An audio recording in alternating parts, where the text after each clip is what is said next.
Hello, it's March the 12th and it's raining.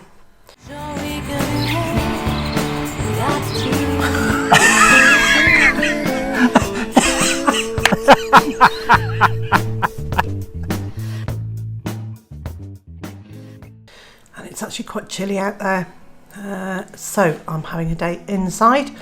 I've done the bits and pieces outside that I need to today, so the chickens are done, all the chicken chores, all the duck chores are done.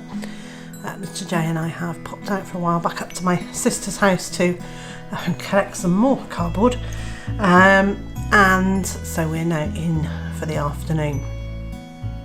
Mr. J is upstairs in his study and I'm down here having a look at this book here, which I started 3 years ago, and this is my gardening book. It's my gardening journal, and I have shown it to you before, but I will show it to you again. So here's an example of the sort of thing I put in it. I do a page per crop, and I put the date that the seeds are sown and where they are, whether they're in here or in the greenhouse. And then a bit of a description each time I do something to them, if I've potted them on or if I've planted them to the ground, when I've harvested them, how much harvest I got, and any notes for the next year. So I'm going to read this one. This was my pumpkin for 2016, 5th of April, giant pumpkin sown in modules in the greenhouse. June. I've planted into soil pockets on top of the compost heap. August. Small fruits forming, but plenty of leaves. Next year, get into the ground sooner. October. 9 huge pumpkins harvested. But only grow 1 plant in future, as these are mostly ornamental. So that was the huge, great big, huge, big orange pumpkins. They tasted awful. So then last year I planted some more of those seeds and a different one, and the slugs ate the lot of them. So I didn't actually grow any pumpkins at all last year, and this year I have a different strategy. This year I'm going to sow the seeds into very big pots. Well, I'm going to sow seeds into small pots, but as soon as they're up, I'm going to transplant them to bigger pots, and then I'm going to cover the surface of those bigger pots with grit to try and deter the slugs from choosing to eat them so much, and then they can grow into really quite healthy sized plants in those very big pots before I get them out in the garden. So although my notes say get them into the ground sooner, I think as long as they've got a nice big pot with plenty of space, here comes Monty, with plenty of space for their roots to grow, I think they'll be fine. So that gives me notes about individual crops, but also I have my planting plan.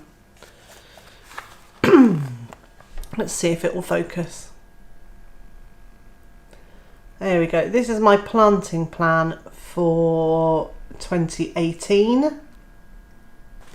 So the numbers down the side indicate which bed. I think I was telling you the other day that I've mentally numbered each of the beds. So as I walk into the raised vegetable garden from this end, which is the end you normally see it from, on the left hand side it goes 1, 2, 3, 4, 5 up to 11.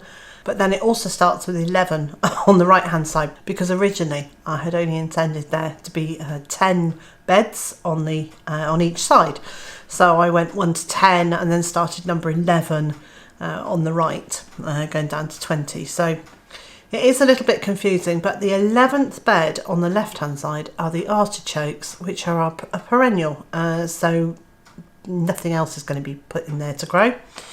And as yet, I haven't got all the beds sorted on the right hand side, but anyway, it means that I kind of know what I'm doing, and I do a plan, I do a spreadsheet, just using colours to show me whether it needs to be a root vegetable, a legume, or a brassica in which bed, And then once I've worked out which bed needs to be which, I'll get into more detail. But I thought today you might like to have a little look at what it is that I'm growing, and have a look at my jumble of seeds, which have been sitting up here for the last month, waiting for me to sow them. But here they are. I have 2 boxes like this, and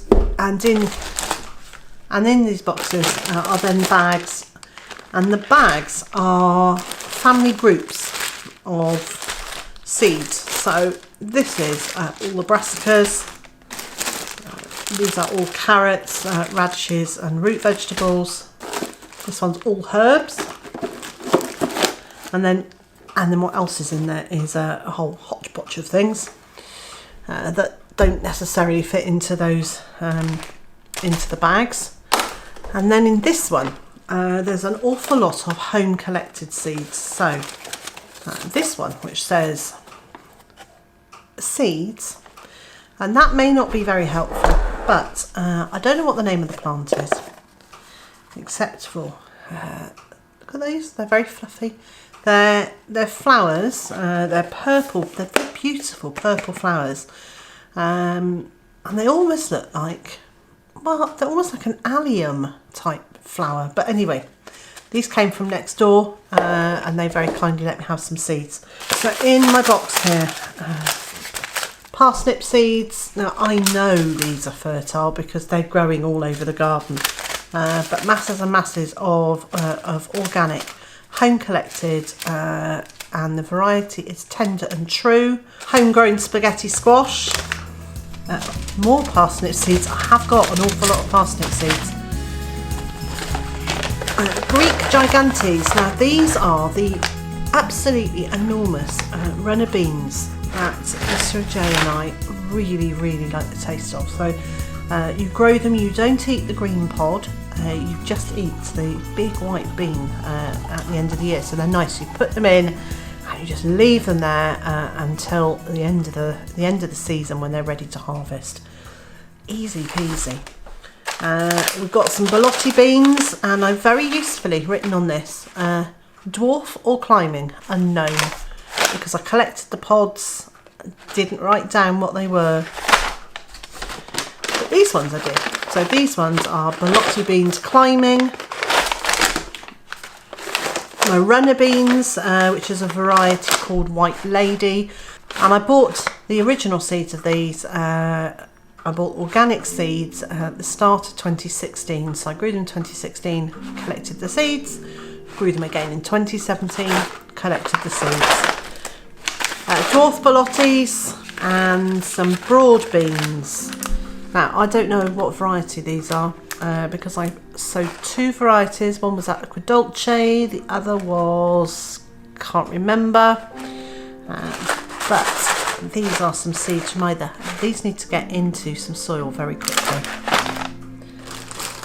And then this bag, this bag with an awful lot of seeds in it. These are all my squashes, pumpkins, courgettes. There's an awful lot of different varieties here, and some are organic and some are not. So I tend to buy my seeds from two companies mainly. One is Premier Seeds Direct, and I find them on a very well-known internet auction site, and the other company is the Real Seed Catalogue, and they're great. They are a family run business. They're in Wales, so I'm supporting a fairly local business, and they actively encourage you to save seeds. So when you buy the seeds, they send you information about each of the different varieties that you've bought, and they also send you information about saving your own seeds. I really like this company. I like their ethos. I like their customer service. So lovely company.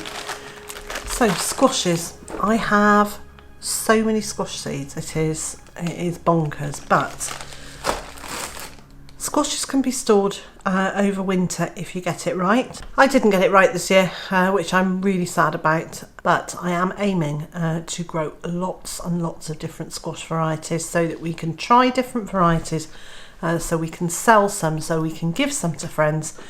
All round, I'm finding them a really, really useful vegetable to have, and they grow really easily most of the time. So we have an awful lot of different squash varieties, but the plan is for the area at the far end of the vegetable garden, there will be some in there. The mini orchard over from where I'm sitting here, that will have some in it, and I'll also get them into pots and tubs and any other corner that is free, and I'll just get the plants in and leave them to romp away. It stopped raining.